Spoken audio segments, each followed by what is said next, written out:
What's up, guys? Brandon Brightside here. Told you guys I was going to be coming at you with a breakdown on Neil Magny and Lorenz Larkin, the welterweight fight at 202 UFC McGregor versus Diaz. Oh my god, such a great fight. Probably pretty underrated. I mean, I don't hear many people talking about it. I think I heard Shab and Callan talking about it. Maybe. Um, Maybe I heard Ariel talking about it. Don't know. I don't think I did, which is kind of surprising. Um, but yeah, because it's such a great fight. So, I'm going to break it down here for you. I'm going to tell you how I go through it here quickly because it's my first kind of breakdown video. So, you guys all know that I'm not full of shit and I'm actually looking my shit up and I know what I'm talking about. So, we have Neil Magny, awesome wrestler. Uh,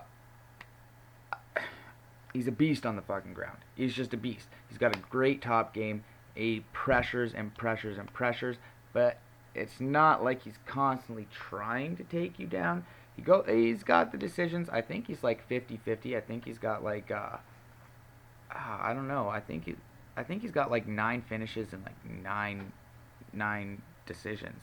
I'm pretty sure, but like the guy was an animal. He ran into Damian Maya, the prospect killer, and like, you know what I mean? After that, he's come back and he still looks like an animal. So it's it's so good. Great wrestler, and like I said, he lost to Damian Maya, started training with Damian Maya because he knew he was doing something wrong.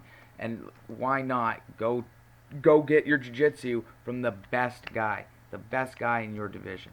You know what I mean? Why not? Probably one of the best in the world ever. Ever. If you wanted to put 100 names up there, Maya might make that list. And I'm talking all times. I'm talking like Helio, Henzo. I'm talking all of them. Maya might make that top 100 list.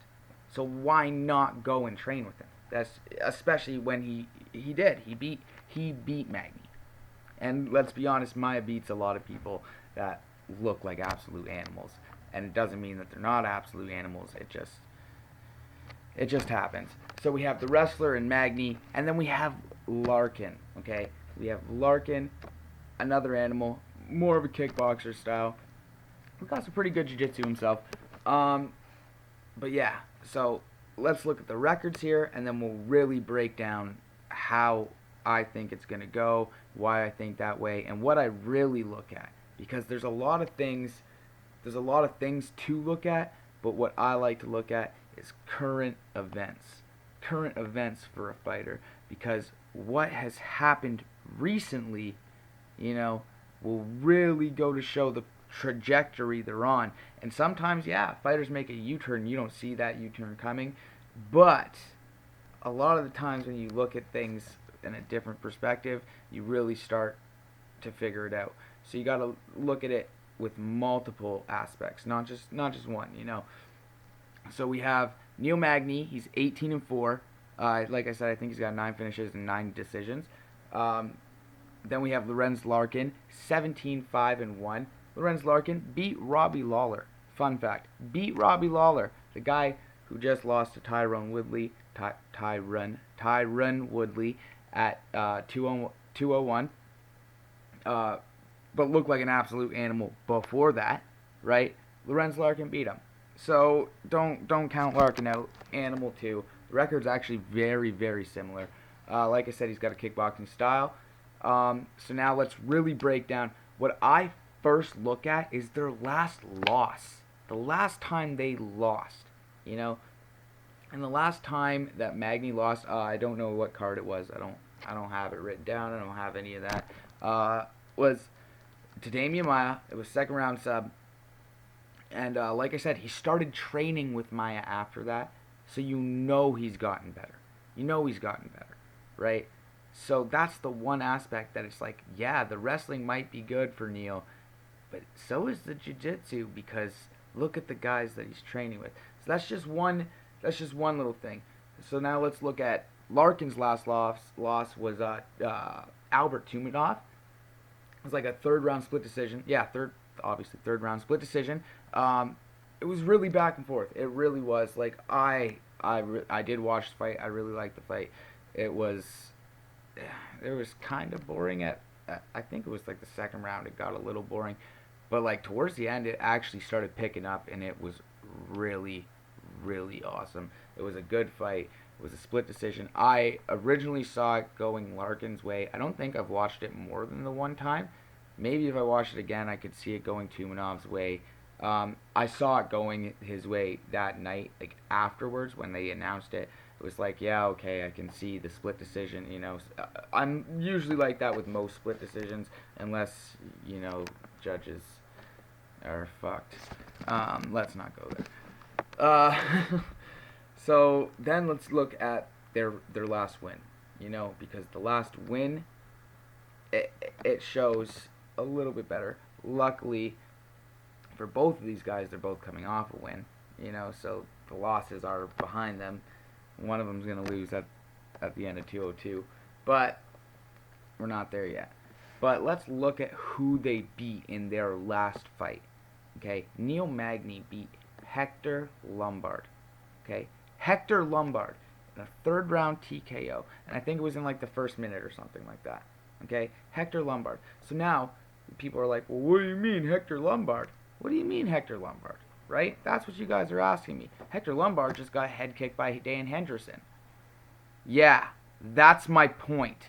Hector Lombard just got head kicked by Dan Henderson, and now Dan Henderson is going to fight Michael Bisping. Michael Bisping. If Dan Henderson would have KO'd some random, that fight would not be coming to fruition. It would not be Michael Bisping, Dan Henderson 2. That would not be happening. Okay? It wouldn't. It wouldn't be happening.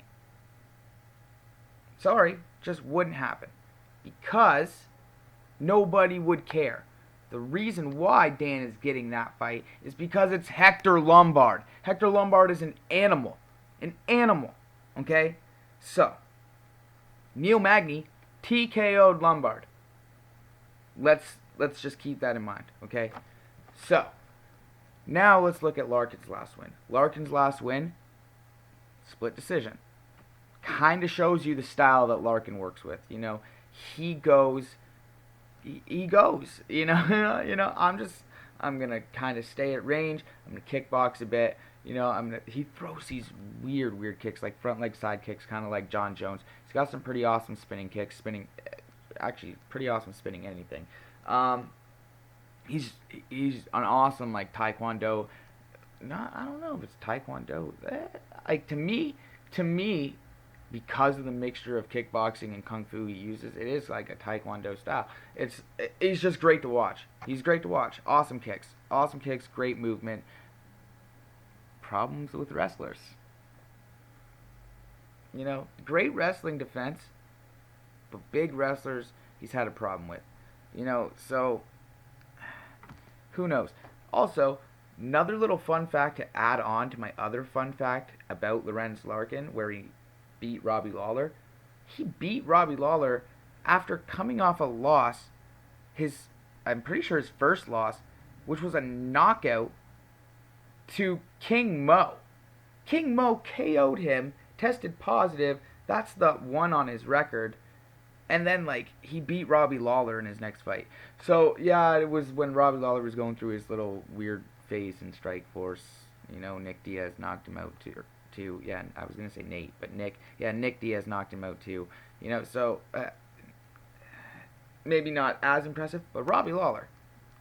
So they both have impressive wins. Both have, they're just both fun to watch. It's going to be a great fight. But let's get right down to the main part. My prediction. My prediction of what's going to happen is it's going to be a good fight. It's going to be good. I think that Lorenz is going to try to stay he's definitely not going to go to the inside. He's going to stay on the outside of the cage. He's going to try and, slowly pick Neil apart and then circle after he's kind of worn Neil down. Because Neil's a big guy, so he's going to try and wear those muscles out a little bit. try and move around a bit more, kind of circle, and eventually take the middle, push Neil up to the back, to the cage, with his back to the cage, and then kind of start throwing those really weird stuff. Because you watch Lorenz, that's really what he does. But I think Neil's going to take him down. I really do. I think Neil's going to do damage, unlike a lot of people. Not a lot of people. I'm just going to be honest. A lot of people don't do any damage when they take you down. They really don't. But Neil is going to do some damage, and it's going to be enough to make the judges go, oh crap. That's my prediction. I have Neil Magny decision. That's my prediction on that one. So it's a long video, 10 minutes, kind of a rant, but that's my breakdown for Neil Magny, Lorenz Larkin, UFC 202, McGregor Diaz. So thank you guys for watching. Be on the lookout for my next video. My next video, I'm gonna do Garbrandt and Mitsugaki. Yeah, that's a good video. Garbrandt Mitsugaki is gonna be my next video. So be looking for that. I'm gonna put it out like soon, tonight, tomorrow. Who knows? But again, thank you. I'm Brandon Brightside. I really don't even want to say subscribe. I mean, does that make me a bad salesman? I don't know. I don't even want to say it. Do it if you want to. Like if you want to. Again, Brandon Brightside, peace out. I am